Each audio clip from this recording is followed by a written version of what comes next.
Hi, I'm Angela Morton. Welcome to the next segment of Recovery Is, a video series to address substance use in rural Pennsylvania. We're bringing this to you from the Recovery's Community NWPA grant project through the Rural Communities Opioid Response Program.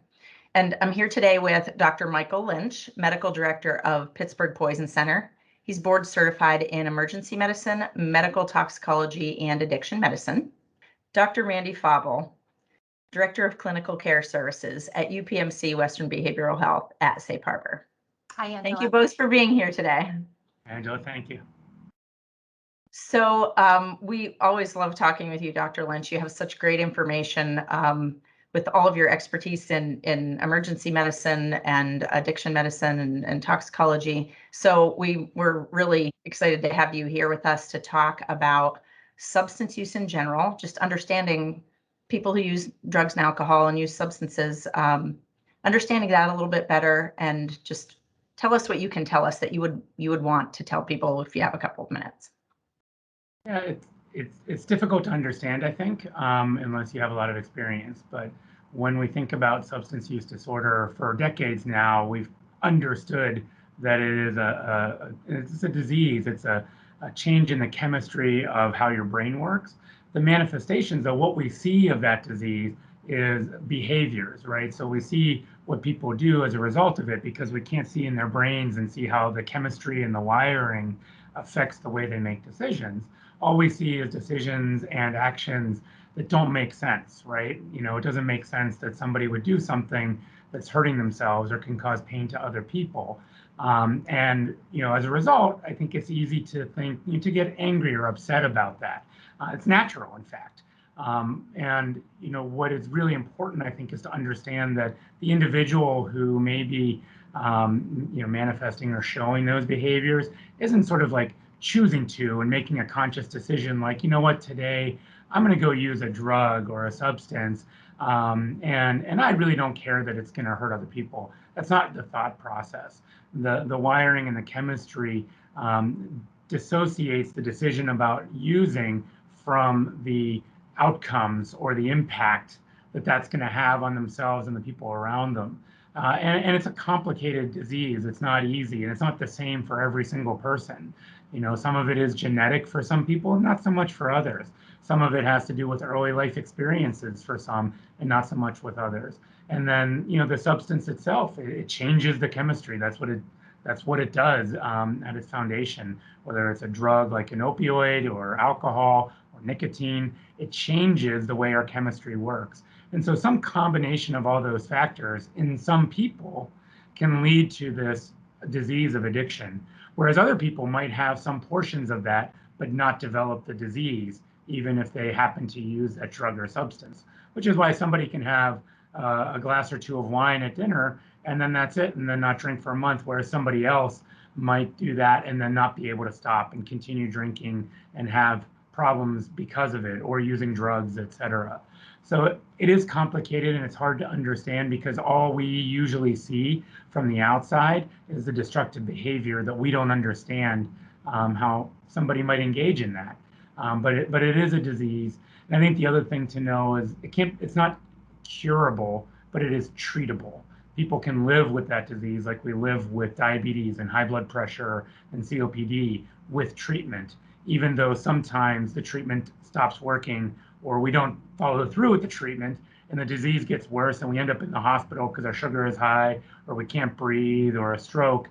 But we don't stop treating the disease, we keep treating it, and then people get better and they go back to their lives. So addiction is very much like a chronic disease like that, just that the impact of it is very harmful, both to the individual with the disease and unfortunately the people around them as well.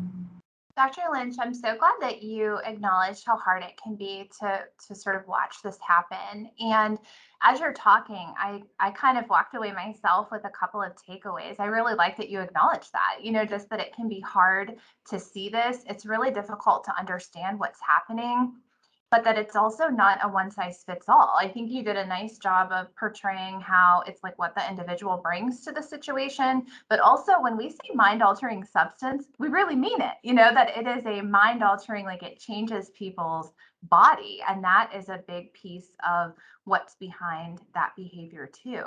And as you were talking, I couldn't help but think about your role as a doctor and your expertise and experience in emergency medicine. And when we think about the opioid epidemic, I think about how powerful those substances are, and also the front line of what happens in emergency medicine when people are using those drugs. And so we all know that many of these projects, like the one we're here today talking about, came out of just the rampant number of overdoses in our communities. Can you talk some about this thing called overdose reversal, or how overdose is sort of managed and the impact that you've seen in the emergency rooms?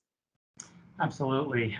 So particularly when we think about opioids, I mean, there's many substances that cause a lot of problems with our bodies, but over short and long periods of time. But opioids in particular, in addition to being really, really addictive, are really, really dangerous. So that even one time has a high likelihood of killing someone. So we've always had addiction and substance use as part of our society. I mean, all societies dating back thousands of years. But what we have seen is with the escalation of availability of opioids, especially street level fentanyl and things, is they're so deadly.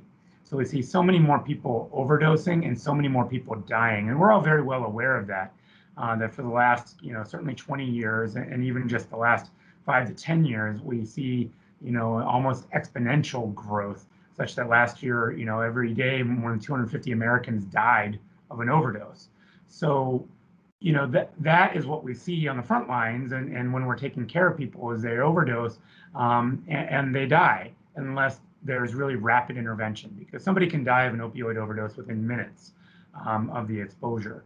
And so, the way that it makes somebody die is it slows down and stops their breathing, right? I mean, fundamentally, that's why people die from an opioid overdose. And we're fortunate with opioids, unlike a lot of other drugs, that it has a very specific antidote as well. And so what I know to be true is that as many deaths as we've seen, there would be so many more if we didn't have that antidote and if it wasn't widely available. So we see, working with our EMS colleagues who go out into the field, the number of people that they get to who are alive when they get there simply because somebody else near them was able to give them naloxone to reverse that overdose event is enormous. And then the EMS themselves, or the first responders, the firemen, the police officers, their neighbors, friends, random bystanders who happen to come across them. We know lives have been saved because of that, and how much worse and tragic it could even be. And so then when we see folks in the ED, by the time they get to me, I rarely have to give naloxone anymore, though we still do. But when it's given, it can reverse or block even a part of that opioid effect so that people at least breathe. And then if they're breathing, then then they won't die. And that's the first step, right? Somebody who is dead, they can't go on to potentially enter treatment or be there or find a good or happy life or a contribution to society because they're dead. And it's a tragedy for them and their family and everybody who knows them, regardless of what happened to that point. So it's a first step, but it's a critical, important step. Yeah, I mean, it definitely, as people say, naloxone enables breathing, right? It enables life, which is the first step to be able to treat the person's medical condition, the disease that you were talking about, to be able to try to help them into treatment. Something that's come my way a few times, actually, in the last few weeks has been this thing called a Narcan party. There are a lot of people out there that have a belief that folks sort of take naloxone or Narcan and that enables them to use more because they have that safety net. I'm just wondering, can you share your thoughts on that? And also, again, your experience in the emergency department. Like, is this true? Is there such a thing as a Narcan party? I mean, very simply put, Narcan parties are a myth. They're an urban legend. They don't exist. And I've seen that too, and it's interesting to me. The sources for that are always popular media or people who don't actually have direct experience, but they heard from someone who heard from someone, or they think, but they don't exist. And, having taken care of and spoken to thousands of people who have overdosed or with an opioid use disorder, they don't exist. And the reason I know that is because not one of those people ever have wanted to receive Narcan. Nobody ever wants to get Narcan who has an opioid use disorder. And the reason is because while it does save lives, and of course, most of those people are happy that they didn't die of an overdose, the reversal also causes withdrawal from opioids. And if somebody is using an opioid regularly and then gets a reversal like Narcan, it's withdrawal, which is really painful. It's like usually the way I hear it described is the worst flu you can imagine times like 1,000. But instead of that developing over the course of hours to days, gradually it's immediate. It's like, if you can imagine the worst sickness flu you've ever had, and it all happened within seconds, and you woke up to that, you can imagine how bad that feels. And that's how it feels. So nobody ever wants to use more so that, and then they can just get Narcan and then they'll be happy and then they can go use more. But I think maybe what some of the misunderstanding comes from is, honestly, we want people, if they're going to use, and we know people do. So assuming people just won't is a fallacy. We know that doesn't work. So we know some people are going to use it. If they are, then we want them to use with other people around them. If we come from the same foundation that we don't want people to die, if we can all agree that no matter who the person is, we don't want them to die. If we start with that, then we can say, okay, well, if you are going to use drugs, I would rather there be other people around. And if there are other people around, I would rather one of them not be using drugs, so that in case you do have an overdose, which we know happens based on the overdose death trends and overdose survival trends that we've seen, we want them to have naloxone, and we want them to know how and be able to give it to you just in case. But I promise I've never met one person who said, I know if that's there, then I will use more. That isn't what happens. People use what they think they need to use. And that is going to happen whether there's somebody there with Narcan or if there isn't. But having someone there is a good thing, and never a reason that somebody uses or uses more than they would otherwise. Yeah, so actually, as you're describing it, seeing Narcan get used is actually evidence that it works. So instead of viewing it as proof of what we might call enabling or sort of abuse of Narcan, in fact, the use of naloxone just demonstrates how important it is, and the fact that if we get it into our communities, people will make good use of it because of the fact that we know that our community is suffering from a high level of overdoses, particularly accidental overdoses, which is where, naloxone is so handy and truly evidence-based and endorsed really by everyone that is working in the field. I agree with you. When I hear about Narcan parties, it tends to be very anecdotal, like, oh, I saw a group of people get in a car together, or oh, people are using together. But to your point, if we start with the idea that we want people to live, having people use together is actually way safer, and not just to prevent overdose, but to prevent many of the other difficult and terrible things that can happen to people when they're not in a state to take care of themselves. So thank you, Dr. Lynch, really for emphasizing that.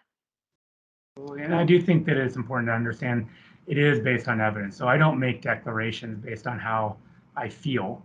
I make declarations and statements based on what we've been able to study and show and prove. And so studies have shown that in communities with more naloxone distribution, the overdose death rate is cut in half compared to other communities where it isn't. And it's also something that has been supported and promoted at every level of healthcare, but also government and public health, regardless of political affiliation or anything like that. I mean, from the prior administration to this administration, that has been consistent. That has not changed from either. And so I think it's important to understand it's not sort of, polarized or there isn't sort of one side or versus another. It's something that everybody who has looked at and read the evidence agrees upon. So something that I want to go back to too is you talked about how when people are assisted with naloxone and they're able to be revived, that's like the start of a different conversation. And it's the start of our ability to help them. And I'm wondering what that looks like in the emergency room. I know you, so I know about kind of some of the cool projects that happen in the emergency department to get people to that next step. Can you talk a little bit about like what happens when that person is revived and some of the opportunities that your team might provide people to get them into care and sort of what you've seen as a result of that? Yeah, I mean, I think you're right. It's at that point, if somebody's life has been saved, now it's an opportunity. And not everybody right at that moment is necessarily ready to think about or take those next steps. Just like when I see people with high blood sugars who don't want to start medication for it, they're just not ready at that point now. But other people are, and so we have to take advantage of that and be, very supportive of it. And so that's the first step, is talking to people like the human beings that they are and understanding the disease, and that's the first step. And then there are treatments. As I said, it is a treatable disease. And so we know if we do it in the emergency department or primary care or hospital or even in the community anywhere else, if that person is ready to discuss or even accept treatment, we want to start it as soon as possible. Because any day where you have a life-threatening disease, which this is, that is untreated, is a day at risk. So we want to start that as soon as possible. So what we do is we start, again, evidence-based medications for treatment. So opioid use disorder as a disease has medical treatments, just like blood pressure medicines for blood pressure. We know lets people live longer and prevents the risk of strokes and heart attacks. Similarly, there are medications for opioid use disorder that we know if people are on them, then they're less likely to die of an overdose or use drugs, illicit drugs. And they're also less likely to go to jail and more likely to feel good and go back to work and engage in society and family and all those things. So they're really powerful medicines. Also, like other medicines, each one doesn't work for every single person the same way. But when we look at a group of people, we know if we can start those medicines, then more people are going to do better than if we don't. So we try to engage them, either starting the medication right then and there while they're in the emergency department, or prescribing medications that we can. And really importantly, and this is true in emergency medicine for anything, we are a really short time in a person's life, hopefully, in an emergency department, a few hours usually. And there's a whole life happening around those few hours. So we do what we can while we're there, but what's really important then is to say, hey, but this is where you can go from here to continue to find that treatment and the things that you need. Because I can't do something here that's going to work for you for, from now until forever. You have a next step, just like you follow up with a primary care doctor, an endocrinologist, a cardiologist, lung doctor, whatever for your disease. We identify and say, hey, this is the person or the clinic that can help take care of this disease. And then we connect them while they're still with us to make sure that they have that opportunity to follow up. And at the same time, we recognize some people, they may not be ready, they may not want to, or they just might not follow up. In every disease category, many of our patients don't follow up despite us referring. So we also give them naloxone, because we know while you can't give yourself naloxone, the people, if they have it on them, they're less likely to die of an overdose, or if they run into somebody else who does suffer an overdose, they could potentially save their lives. Getting back to, again, we know in communities where there's more out there, people are less likely to die. And by doing those different things, what we found is we've dramatically reduced the likelihood that somebody that's seen in our emergency departments will die within the next 30 days or a year after their visit with us, compared to before we were doing those interventions. I just think this is the coolest thing. And just because I say it's cool, it doesn't mean it's not evidence-based. You are reminding us over and over that you have the data. You're seeing that this really dramatically reduces mortality, right? So people are surviving, which means that they're able to thrive, and that it is an opportunity to get into care. And what I also really appreciated about this is you keep weaving in that this is very similar to other types of healthcare crises, where we might initiate treatment the second that someone's ready, but we also have to anticipate that it might not always work, or that just like with diabetes, people might not always follow up with recommendations, or just like with heart disease, there may be things that we try that don't work and then we tweak it. So that substance use disorder is really seen like any other healthcare condition.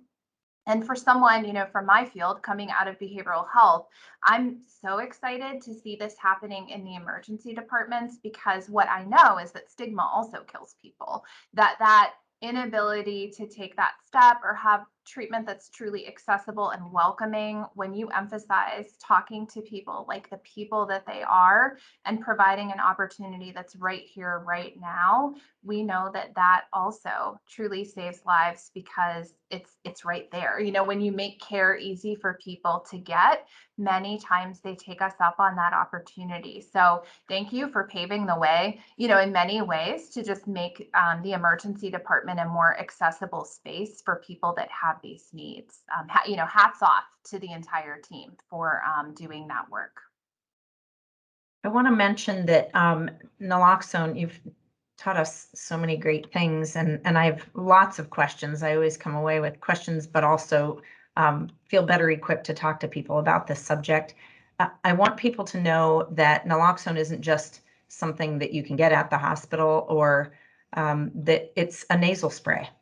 Often when it's given out at pharmacies, there's a standing order throughout the Commonwealth of Pennsylvania. You go to a pharmacy, there it is. It's that simple. So anybody can use it. Standing order at pharmacies, your county drug and alcohol, your single county authority for drug and alcohol. So if you call your county drug and alcohol office, they have someone that can give Narcan.